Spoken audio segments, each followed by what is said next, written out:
এক বছরে আপনাদের মানে কতটা করতে পারলেন আর কতটা পারলেন না, আপনাদের যে আশা নিয়ে এই নতুন বাংলাদেশ সৃষ্টি করবেন সেটা আপনাদের সফলতা ব্যর্থ? এখন পর্যন্ত তো জাতীয় এসপেক্টে যদি বলি তাহলে না পারার পাল্লাটাই হয়তো ভারী। বাংলাদেশের মানুষ অভ্যুত্থানের সুফল পেয়েছে, তবে আমাদের সরকারের কতটা সুফল পেয়েছে, কিছু জায়গায় আমাদের অর্থনীতিতে অনেক ভালো হয়েছে, দ্রব্যমূল্য নিয়ন্ত্রণে আছে। এর বাইরেও গণঅভ্যুত্থানের আকাঙ্ক্ষার জায়গা থেকে অনেক আকাঙ্ক্ষাই পূরণ হয়নি, আবার অনেক আকাঙ্ক্ষাই এই সরকার পূরণ করার চেষ্টা করেছে। এটা আসলে জনগণ মূল্যায়নটা করলেই সবচেয়ে ভালো মূল্যায়নটা আসবে বলে আমি মনে করি।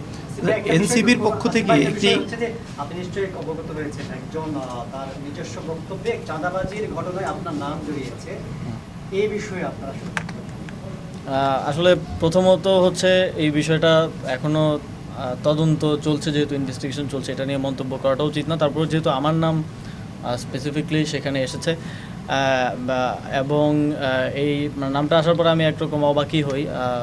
জানাল আলম অপুকে আমি চিনতাম যখন আমি ছাত্র অধিকার পরিষদে ছিলাম 2022 সালে, মানে যখন ক্যাম্পাসে আমরা ছাত্র রাজনীতির সাথে যুক্ত ছিলাম, তখন সেও ছাত্র অধিকার পরিষদ করতো, সম্মিলিত বেসরকারি বিশ্ববিদ্যালয়ের কমিটিতে বোধহয় ছিল।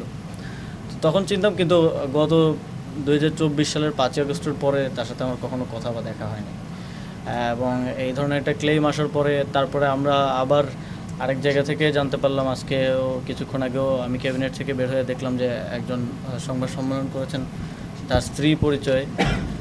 আমি খোঁজ নেওয়ার চেষ্টা করছি যে আসলে কী ঘটনা, তবে তিনি সেখানে দাবি করেছেন যে অপুকে গুম করে নিয়ে এই স্টেটমেন্ট আদায় করা হয়েছে জোরপূর্বক। যদি এরকম কিছু হয়ে থাকে, এটা আসলেই অত্যন্ত শঙ্কাজনক। 5ই আগস্টের পরের বাংলাদেশে আমরা যদি আবারও আগের মতো, এটা আসলে ঢাকা বিশ্ববিদ্যালয়ের গেস্ট রুম হতো, আপনারা জানেন, আমাদের এখানে আয়নাঘর ছিল, যেগুলো 5ই আগস্টের গণঅভ্যুত্থানের ফলে এখন অকার্যকর। সেই প্র্যাকটিসের দিকে আমরা যাচ্ছি কিনা, এটাও একটা শঙ্কার বিষয়।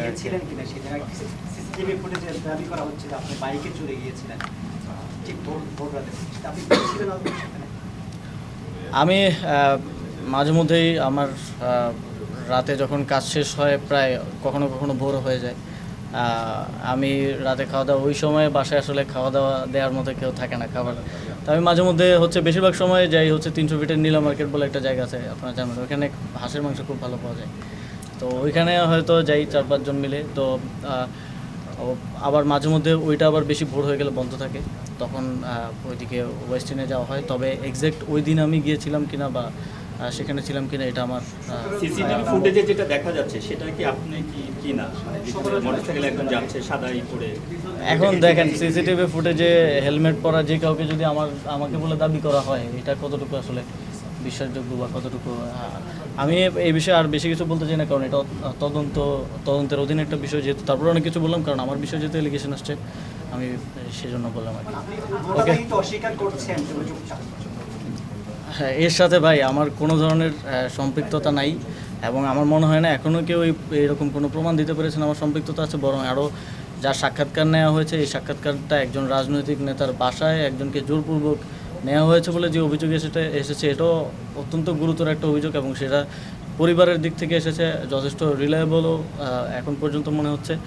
তো এর সাথে যে আমার সংশ্লিষ্টতার যেই কথা বলা হচ্ছে, এটা সম্পূর্ণ রাজনৈতিক উদ্দেশ্য প্রণোদিত। এরকম অনেক কিছু আপনারাও ইতিপূর্বে দেখেছেন, আমরা সেগুলো ডিবাঙ্ক করেছি, এবং এখন দেখছেন, সামনেও হয়তো দেখবেন, এই আর কি। ধন্যবাদ।